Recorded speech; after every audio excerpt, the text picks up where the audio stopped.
नमस्कार दोस्तों, मैं डॉक्टर ऋचा समादिया हूँ। मैं इनफर्टिलिटी स्पेशलिस्ट एवं लैप्रोस्कोपिक सर्जन हूँ और मैं भोपाल में प्रैक्टिस करती हूँ। आज हम इस वीडियो में जानेंगे कि आईवीएफ में दिए जाने वाले इंजेक्शंस के क्या साइड इफ़ेक्ट्स होते हैं। आईवीएफ में जो इंजेक्शंस या दवाइयाँ हम इस्तेमाल करते हैं उनके साइड इफ़ेक्ट्स हो सकते हैं, लेकिन ये ज़रूरी नहीं है कि हर पेशेंट को ये साइड इफ़ेक्ट्स होंगे या हर पेशेंट को सेम ही सीवियरिटी के साइड इफ़ेक्ट्स होंगे। कई बार मोस्ट ऑफ़ द पेशेंट्स ऐसे होते हैं जो इस ट्रीटमेंट से गुज़र जाते हैं, लेकिन उन्हें कोई भी ऐसे साइड इफ़ेक्ट्स एक्सपीरियंस नहीं होते हैं।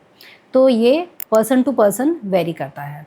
एक जो सबसे इम्पॉर्टेंट साइड इफ़ेक्ट जो हम डिस्कस करेंगे वो है OHSS। OHSS एक बहुत ही पोटेंशियल साइड इफ़ेक्ट है जो आईवीएफ में हो सकता है। इसमें पेशेंट को पेट फूलना, डिस्कम्फर्ट होना, मतली जैसा लगना, उल्टी होना, ये सारे सिम्टम्स हो सकते हैं।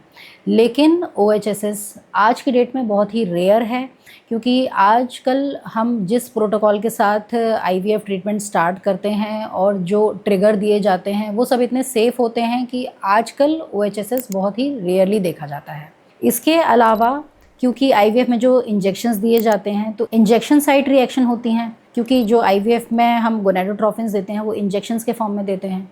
तो इंजेक्शन जहाँ लगा है वहाँ पर रेडनेस, इचिंग, स्वेलिंग, ये सब हो सकता है। ये हालांकि टेम्परेरी होते हैं और ये खुद ब खुद सबसाइड कर जाते हैं, और ऐसा ज़रूरी नहीं है कि हर पेशेंट ये चीज़ें एक्सपीरियंस करेगा। बाकी कई बार पेशेंट्स हॉट फ्लशेस और मूड स्विंग्स भी एक्सपीरियंस कर सकते हैं। हॉट फ्लशेस यानी कि बहुत ज़्यादा हीट का फील करना, स्वेटिंग होना।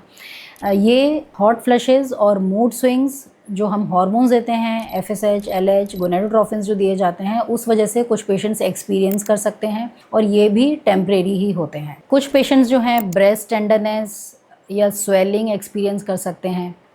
ट्रीटमेंट के दौरान जब तक गोनाडोट्रोफिन के इंजेक्शन लगते हैं उस समय ऐसा हो सकता है कुछ पेशेंट्स को, लेकिन जैसे ही ट्रीटमेंट ख़त्म होता है ये चीज़ें सबसाइड कर जाती हैं।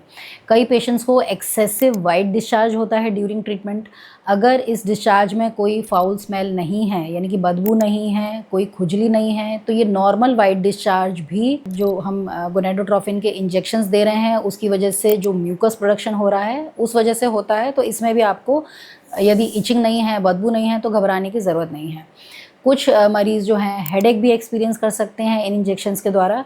ये सारे सिम्टम्स जो मैंने आपको बताया, ये सारे साइड इफ़ेक्ट्स कुछ पेशेंट्स एक्सपीरियंस कर सकते हैं, हर पेशेंट को नहीं होता है, और जैसे ही ट्रीटमेंट ख़त्म होता है ये चीज़ें सबसाइड कर जाती हैं। तो आई होप आपने अपने आईवीएफ ट्रीटमेंट के दौरान मिलने वाले इंजेक्शन से रिलेटेड जो साइड इफ़ेक्ट वो अच्छे से समझ लिए होंगे, क्योंकि किसी भी ट्रीटमेंट को स्टार्ट करने से पहले हमें प्रॉज एंड कॉन्स, यानी कि दोनों चीज़ों का अच्छा क्या हो सकता है, बुरा क्या हो सकता है, ये सब अच्छे से मालूम होना चाहिए। और साइड इफ़ेक्ट्स का नाम सुन के घबराना नहीं है, क्योंकि साइड इफ़ेक्ट्स किसी भी इंजेक्शन या दवाई से हो सकते हैं। बस हमें ये जानना ज़रूरी है कि क्या क्या किया हो सकता है और उसका निवारण किस प्रकार से हो सकता है। तो आई होप इस वीडियो से आपको सब समझ में आ गया होगा। फिर भी अगर कोई डाउट है आप कमेंट सेक्शन में ड्रॉप कर सकते हैं, या अगर आप मुझसे कंसल्ट करना चाहते हैं तो अपना अपॉइंटमेंट भी बुक कर सकते हैं। Thank you so much.